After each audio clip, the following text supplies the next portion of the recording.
Hello दोस्तों, नमस्कार। Stock market share YouTube channel में आपका स्वागत है। अभी हम बात करने वाले हैं इंटीग्रा एसेंशियल लिमिटेड कंपनी की, क्योंकि इसके संदर्भ में एक धमाकेदार न्यूज़ निकल के आते हुए दिखाई दे रही है। और वो धमाकेदार न्यूज़ ये है कि ये जो कंपनी है अपना जो Q2 का रिजल्ट डेट है वो अनाउंसमेंट करते हुए दिखाई दे रही है। तो इसे हम इस वीडियो में देखने की कोशिश करेंगे कि आखिर ये जो कंपनी है अपना जो Q2 का रिजल्ट निकाल के देगी वो कब देते हुए दिखाई देगी। इसके अलावा ये जो कंपनी है वो फिलहाल इसमें एक बहुत बुरी खबर भी निकल के आती हुई दिखाई दे रही है, जो कि इस कंपनी को अच्छा खासा प्रभावित करते हुए दिखाई दे सकती है। और वो खबर ये है कि ये जो कंपनी है वो फिलहाल अब उसमें जो प्रोमोटर हैं वो अच्छा खासा माल बेचते हुए दिखाई दे रहे हैं, अच्छा खासा अपनी हिस्सेदारी घटाते हुए दिखाई दे रहे हैं। तो उसको उसे भी हम इस वीडियो में पूरे डिटेल से देखेंगे, क्योंकि जो सितंबर क्वार्टर बीता है उसका डेटा अपडेट होता हुआ दिखाई दे रहा है। तो हम देखने की कोशिश करेंगे कि जून की तुलना में जो सितंबर का क्वार्टर बीता है उसमें जो प्रोमोटर है वो कितनी अपनी हिस्सेदारी घटाते हुए नजर आए हैं। इसके अलावा ये जो कंपनी है अपना इस वीक का टारगेट भी निकाल कर देते हुए दिखाई दे रही है, तो उसे भी हम इस वीडियो में पूरा डिटेल से देखने वाले हैं। और साथ ही साथ ये जो कंपनी है और साथ ही साथ जो जीजी इंजीनियरिंग लिमिटेड जो कंपनी है उसके बारे में भी अगर कुछ अपडेट निकल के सामने आए होंगे तो उसे भी हम इस वीडियो में पूरा डिटेल से देखने की कोशिश करेंगे। तो चलिए दोस्तों, बिना किसी देरी के वीडियो शुरू करते हैं। सबसे पहले अगर हम बात करें इसके चार्ट पैटर्न की, तो आज यहाँ पे देख रहे हैं कि इसमें 1% की गिरावट देखी गई है। हालांकि निफ्टी में भी नेगेटिव सेंटीमेंट हावी था, लगभग 50 से 60 पॉइंट की गिरावट देखने को मिली थी। उसका प्रभाव इस कंपनी पे भी देखने को मिला और 1% की गिरावट के साथ 3 रुपये 67 पैसे में बंद होते हुए देखने को मिल रही है। जबकि इसके संदर्भ में एक पॉजिटिव और एक नेगेटिव न्यूज निकल के आते हुए दिखाई दे रही है। जबकि बात करेंगे 5 दिन की चार्ट पैटर्न की, तो 5 दिन में इस कंपनी ने लगभग 4.5% का नेगेटिव रिटर्न निकाल कर दिया है।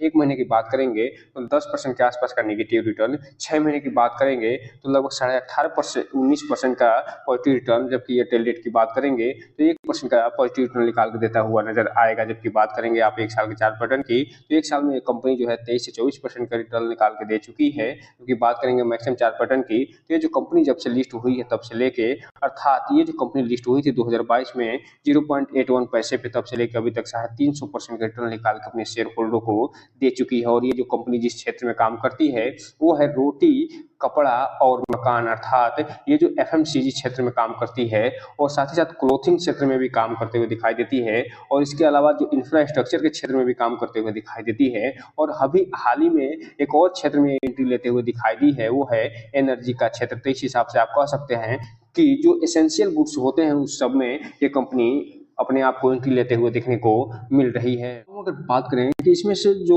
इसका Q2 रिजल्ट संबंधित जो अपडेट निकल के सामने आया है उसकी, तो यहाँ पे आप देख रहे हैं कि 14 अक्टूबर 2024 का ये फिलहाल अपडेट आता हुआ दिखाई दे रहा है। और इसमें ये बताया जा रहा है कि ये जो कंपनी है फिलहाल 19 अक्टूबर को एक बोर्ड मीटिंग करते हुए दिखाई देगी। और ये जो बोर्ड मीटिंग होगा फिलहाल सैटरडे को होता हुआ दिखाई देगा। और सैटरडे को कौन कौन से निर्णय लिए जाएंगे इसके बारे में यहाँ पूरा डिटेल से बताते हुए दिखाई दे रहे हैं कि ये जो फाइनेंशियल रिजल्ट है इसके क्वार्टर का, सितंबर क्वार्टर का, वो यहाँ पे आता हुआ दिखाई देगा। इसके अलावा जो चेयरपर्सन जो भी इशू निर्धारित करेंगे, जो भी आइटम पे चर्चा करते हुए निर्धारित करेंगे, उस पर भी चर्चा होता हुआ दिखाई देने वाला है। तो इस हिसाब से जो भी रिटेल इन्वेस्टर थोड़ा ध्यान से इसमें आगे बढ़िएगा। और ये जो कंपनी है उसमें एक चीज आपको बता दूं कि ये 19 अक्टूबर का जो डेट है उसे जरूर याद रखिएगा, क्योंकि ये जो 19 अक्टूबर का डेट है उस दिन इसका Q2 का रिजल्ट निकल के आएगा, जो ये निर्धारित करेगा कि इस कंपनी का भविष्य क्या होता हुआ आगे दिखाई देने वाला है अगले क्वार्टर में। अब यहीं पे अगर हम बात कर लें इसके शेयर होल्डिंग पैटर्न की, तो यहाँ पे आप देख रहे हैं कि मार्च क्वार्टर जो बीता था उसमें लगभग 21% के आसपास होल्डिंग बनी हुई थी। और जो जुलाई का मंथ बीता था उसमें इस कंपनी के पास 21% के आसपास होल्डिंग बनी हुई थी।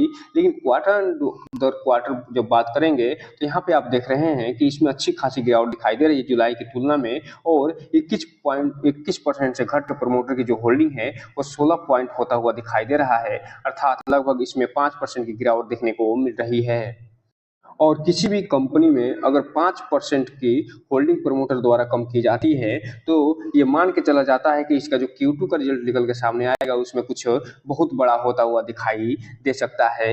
क्योंकि ये जो डेटा अपडेट हुआ है फिलहाल जो सितंबर क्वार्टर बीता है और अब जो Q2 का रिजल्ट की तैयारी चल रही है उससे पहले फिलहाल ये प्रमोटर अपनी होल्डिंग घटाते हुए दिखाई दे रहे हैं। अगर हम बात करें पब्लिक की होल्डिंग की, तो फिलहाल 84% होता हुआ दिखाई दे रहा है 79% से बढ़ के। तो इस हिसाब से आप कह सकते हैं जो प्रमोटर हैं वो अपना अच्छा खासा इसमें अपना माल बेचते हुए दिखाई दे रहे हैं और जो पब्लिक है उसमें अच्छी खासी खरीदारी करते हुए देखने को मिल रही है। अब यहीं पे अगर हम बात कर लें थोड़ा-सा इसके डिलीवरी पोज़ीशन की, तो जब मार्केट बंद हुआ है, तो उस समय जिसमें जो टोटल क्वांटिटी बीएसई पे ट्रेड होते हुए दिखाई दे रही है, वो लगभग 19 लाख शेयरों की ट्रेडिंग हुई है। जिसमें से लगभग 15 से 16 लाख जो शेयर हैं, वो डिलीवरी के रूप में उठते हुए दिखाई दे रहे हैं, जो कि लगभग 80% के आस-पास होते हैं, जो ये बता रहे हैं कि भले ही इसमें आज गिरावट देखने को मिली है, लेकिन उसके बावजूद भी जो इन्वेस्टर इसमें अच्छा खासा माल उठा रहे हैं और लगभग जो ट्रेडर हैं, वो भी इसमें 20% के आस-पास प्रॉफिट बुक करके निकलते हुए दिखाई दे रहे हैं। इसलिए जो भी रिटेल इन्वेस्टर उनसे एक चीज़ कहना चाहेंगे कि इस कंपनी में कोई भी इन्वेस्टमेंट करने से पहले अपने वित्तीय सलाहकार से संपर्क जरूर करिए और जब भी इसमें इन्वेस्टमेंट करना हो, इस कंपनी के बारे में फुल एनालिसिस करने के बाद ही कोई भी इन्वेस्टमेंट करने का प्रयास करिए, ताकि आपका पैसा और निवेश दोनों सुरक्षित रहे और साथ में आपका भविष्य भी। क्योंकि ये जो कंपनी है, एक पेनी शेयर कंपनी है और पेनी शेयर की एक खासियत होती है कि ये जो कंपनियां जितनी तेजी से ये आगे बढ़ती हैं, उतनी तेजी से ये गिरावट की भी क्षमता रखती हैं। और अभी हम पिछले स्लाइड में आपको दिखाए थे कि जो कंपनी है, इसमें जो प्रोमोटर हैं, वो भी धीमे-धीमे अपने माल को यानी अपनी होल्डिंग को घटाते हुए दिखाई दे रहे हैं। अब यहीं पे अगर हम बात कर लें थोड़ा-सा इसके जो टारगेट निकल के इस वीक के आए हैं उसकी, क्योंकि अभी इस वीक में मात्र 2 दिन बीते हैं, अभी 4 दिन इसमें ट्रेडिंग होना बाकी है और इसका जो रिजल्ट आना है फिलहाल सैटरडे को आना है 19 अक्टूबर को। तो जब इसका रिजल्ट आएगा उसके बाद सीधे सोमवार को ट्रेडिंग होते हुए देखने को मिलेगी। तो उससे पहले अगर हम बात करें थोड़ा-सा इसके टारगेट की, तो वर्तमान में जो कंपनी है फिलहाल लगभग द ₹3.80 के आस-पास ट्रेड करते हुए दिखाई दे रही है और वर्तमान में जो फर्स्ट अप टारगेट दिया जा रहा है इस वीक का, वो फिलहाल ₹4 के आसपास का है। जो सेकंड अप टारगेट है वो ₹4.15 का है। जो थर्ड अप टारगेट है ₹4.32 का है और जो फोर्थ अप टारगेट है वो फिलहाल ₹4.60 के आसपास होता हुआ देखने को मिल रहा है। और जबकि बात करें अगर हम इसके डाउन टारगेट की, तो ये जो कंपनी है फिलहाल इसका जो सबसे पहला जो डाउन टारगेट है वो ₹3.48 का है। जो सेकंड डाउन टारगेट है वो ₹3.31 का है। जो थर्ड डाउन टारगेट है वो ₹3.14 का है और जो फोर्थ डाउन टारगेट है वो ₹2.86 का होता हुआ देखने को मिल रहा है। अब ये देखना दिलचस्प रहेगा कि जो कंपनी है 19 तारीख को जो अपना Q2 का रिजल्ट पेश करेगी, वो कैसे पेश करते हुए दिखाई देती है। अगर ये पॉजिटिव में पेश करते हुए दिखाई देती है, तो हो सकता है कि अगला वीक का जब टारगेट निकल के सामने आएगा, तो ये सभी के सभी जो टारगेट हैं वो हिट होते हुए देखने को मिल सकते हैं। लेकिन जैसे ही इस कंपनी के द्वारा नेगेटिव रिजल्ट पेश किया जाएगा, तो हो सकता है कि ये जो नेगेटिव ये जो डाउन टारगेट दिए जा रहे हैं सभी के सभी, ये हिट होते हुए देखने को मिल सकते हैं अगले सप्ताह में। तो इसलिए इस कंपनी पर नजर बना के जरूर रखिए और 19 तारीख का जो डेट है इसे याद करने की कोशिश जरूर करिए।